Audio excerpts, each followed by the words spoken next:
I have two versions of this talk. There is a 2-minute version that I'm going to do first, and then there's the 20-minute version. The 2-minute version is for our cardiac surgeons. It's very simple.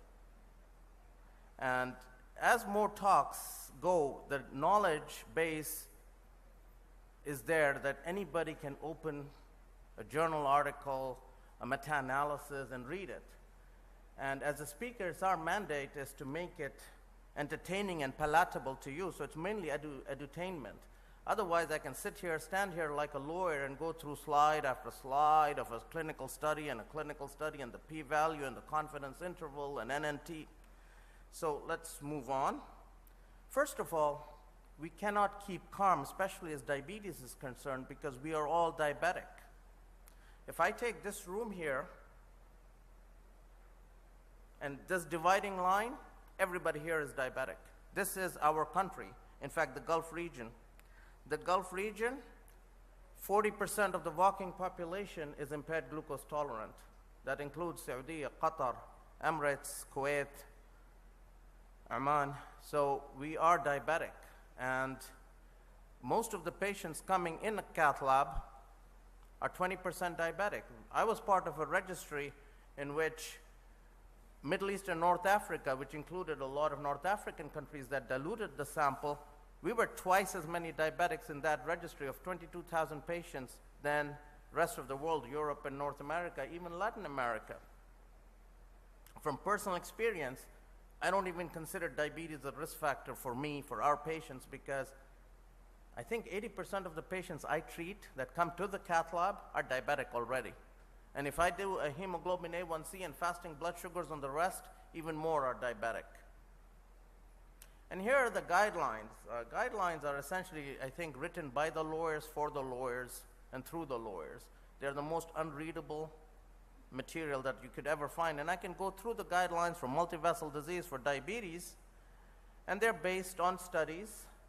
Half of them were done in the bare metal stent era, and the others are done in the drug-eluting stent era, but I will go over that. They are the first generation drug-eluting stents, and they all favor, in an unselected population of coronary artery bypass surgery versus PCI for multivessel disease in diabetics, they all favor coronary artery bypass surgery. So CABG should be done for all patients with diabetes and multivessel disease, and these are the European guidelines, where for 3-vessel disease only with syntax score of less than 22, which is simple 3-vessel disease, is PCI indicated. And if for class 1, for every other type of severe 3-vessel disease, it's a class 3, which is contraindicated. PCI should not be done, and the patient should go for coronary artery bypass surgery. The appropriate use criteria, which is something different than guidelines, it's very familiar to for physicians in the United States, combined by ACC and STS and AATS, essentially for 3-vessel disease, with low syntax score is PCI appropriate, but anything else, it's uncertain. We really don't know.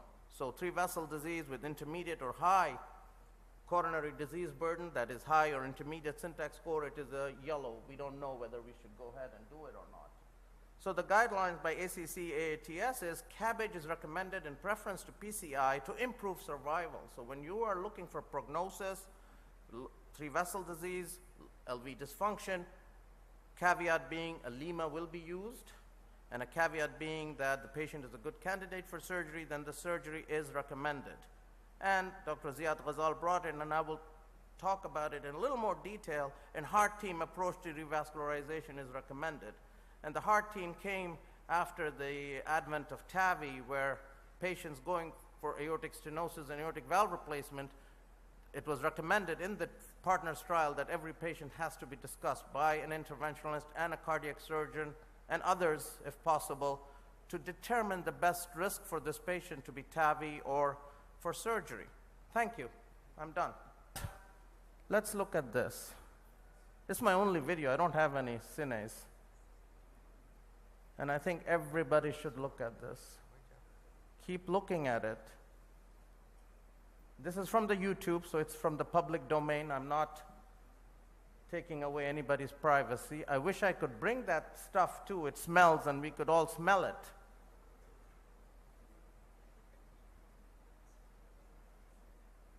So dear friends, that is how a deep sternal wound infection looks like. That's a deep sternal wound infection. We never see it, because even when our patients have it, they're usually covered by layers of dressing and clothes, so we don't see it. But that's a deep sternal wound infection after a sternotomy. Mortality of deep sternal wound infection can be up to 35%. Morbidity, length of stays months in a hospital, acute care beds are occupied, huge cost to the society, loss of income to the patient and the family, risk factors, obesity, women, diabetes, COPD, and possibly use of bilateral internal mammary grafts. So keep that in mind. Here's an example, no videos, 58-year-old patient with diabetes and what looks like three-vessel disease in the mid-RCA, mid-circumflex, and the mid-LAD. Our discussion is essentially, let me see if the pointer works, is this middle part, I'll just use this, sorry, is this. Most patients with multi-vessel disease and diabetes are in the realm of coronary artery bypass surgery. There is no discussion for these patients. And a small minority are going for PCI, where surgery is not an option. It's these. The overlap is very few, not many, of the total coronary artery bypass surgery, diabetic patients with multi-vessel disease is this. So the entire discussion is for three. And the next slide I've stolen from one of the most aggressive surgeons in the world and very good speaker, David Taggart, is why does surgery work better in almost every trial is this. Surgery has two effects. It actually treats the culprit. It bypasses the culprit lesion regardless of how severe it is. It's like going from Jeddah to London when there is a huge storm on the way and you have to drive and take a ship. Well, if you fly, you just bypass it, and that's what it does. So in intervention, we have to deal with the lesion itself. Surgeon bypasses it, and depends where the graft is placed. It essentially gives them an insurance policy of new lesion developing before that lesion, after that lesion, within the stent. So the surgery gives them that insurance policy, and it does have a prophylactic benefit, and that's the reason why surgery has bettered intervention in all of the trials. And most patients undergoing surgery actually get more likely to get complete revascularization, and I will show that. But that only works if a lima is used. And with second generation DAS, they may be getting up. This is the impact of diabetes on, in Syntax study, it actually had no impact because Syntax, the score in it, took care of the items that make diabetes worse, which is diffuse disease, chronic total occlusions. Dr. Ghazal showed this. Simple three-vessel disease, Syntax score uses CTO, bifurcations, and diffuse disease, which adds up the score. So simple, less than 22, no difference. Intermediate score, yes, surgery better, and higher score, definitely surgery is better. This trial that I will go in a little detail is the Freedom trial, which was done relatively recently, published New England Journal of Medicine, 953 patients on both arms. First generation drug-eluting stents, Cypher and Taxus, which are not even manufactured anymore, were used. And that absolutely showed death, stroke, MI was better at 5 years with surgery, which included mortality. So there is a mortality benefit, myocardial infarction benefit, at the price of double the risk of stroke. Now, if there was a pharma company where their drug caused doubling of stroke from 2.4 to 5.2%, FDA would be banning that drug, or we would be looking at one. So the stroke was high. But what's important in these strokes, I will come back to it, most of these high number of strokes, 9 times higher, were outside of United States. So in the Freedom trial had centers in US and outside of US. It's the centers that were outside of US that had the stroke. Their conclusion was patients with diabetes and advanced coronary disease, CABG was superior to PCI. But here are some of the questions we have to ask. Do second generation DES offer no benefit over the first generations that was used in Freedom?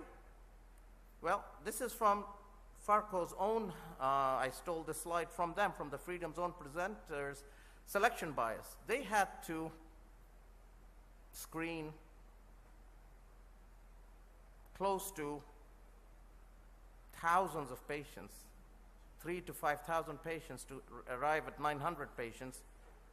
Diabetes is not an important decision maker, especially for us, because everybody almost is. The PCI may have done better if later generation stents was used, and the higher risk of strokes we have to keep in mind. Well, let's look at the newer generation stents, which is essentially the everolimus-eluting stent with the fluorocarbon polymer, as exemplified by Xience or Promus, compared to the bare metal stent or even the newer Resolute stent. In an iliac artery inflammation model, the inflammation is half. And that was seen in the SCAI registry, where the everolimus-eluting stents compared to the old Cypher or the paclitaxel stents, the all-cause mortality, not stent thrombosis, the all-cause mortality is markedly reduced with the newest generation stents.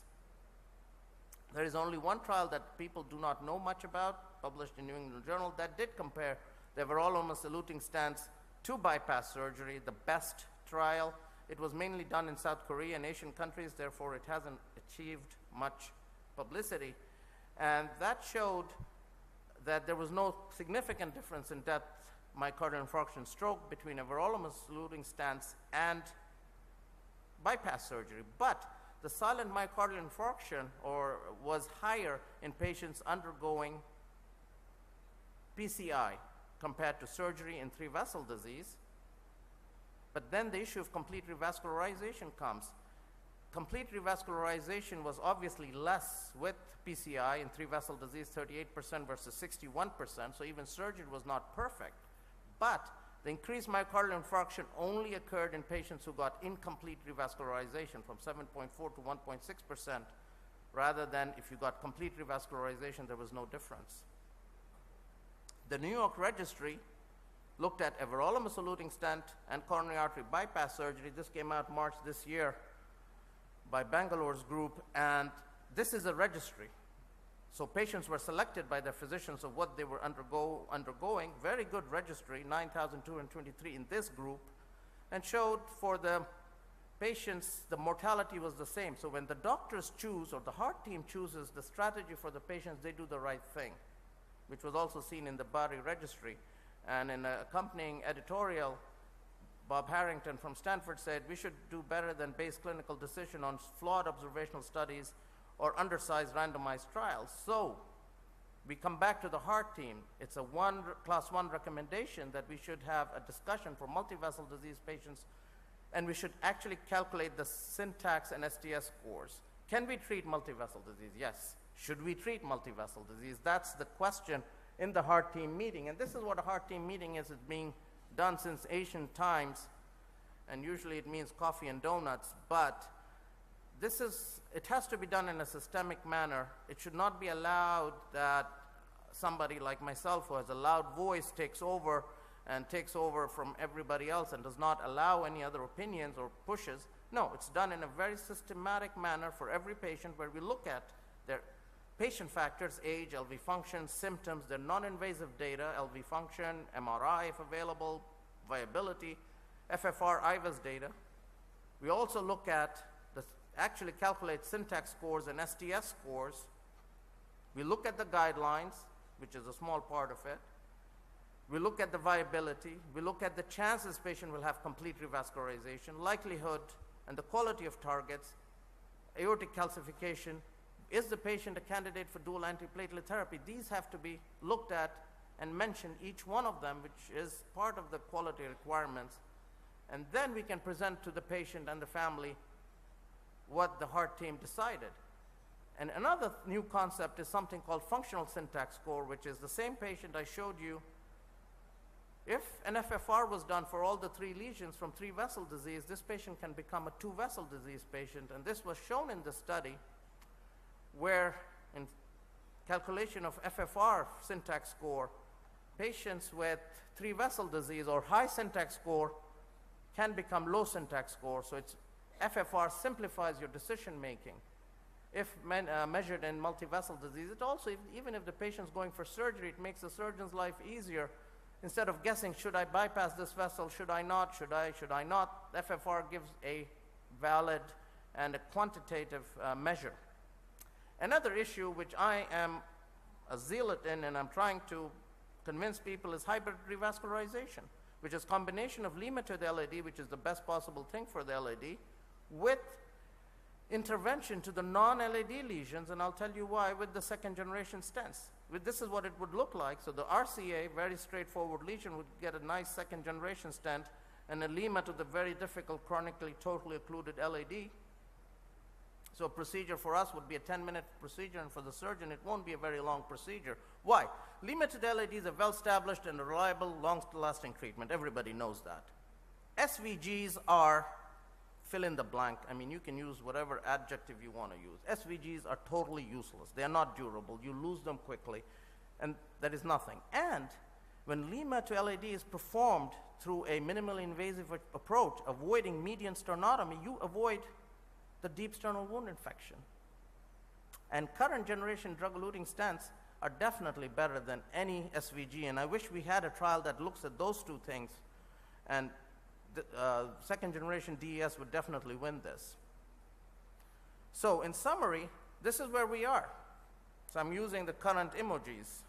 If you have a low syntax score, as it goes up here and STS goes up here, this is the best place for you to be. Low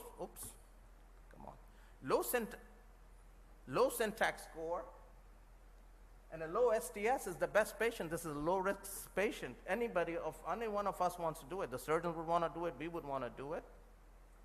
The really bad patient is the upper right-hand corner, which is very high STS score. This is a patient with COPD, renal failure, home oxygen, has had a stroke in the past, and has severe three-vessel disease with a syntax score of 50. Nobody wants to touch that patient, and even if these patients are turned down by surgeons and interventionalists, we do it. We are only doing it for symptoms. We do not improve prognosis, and there are studies that show that surgical turn-down patients, when they go intervention, their long-term outcome is pretty bad, so we're doing it for short-term symptoms. Then the other two are the low STS score and a very high syntax score. Those would be the perfect ones for the surgeons, so that's where the devil picture goes. And the patients who are very high STS score but low syntax score, so bad protoplasm but good vessels, they probably are more appropriate for interventions in three-vessel disease and multi-vessel disease patients. Thank you.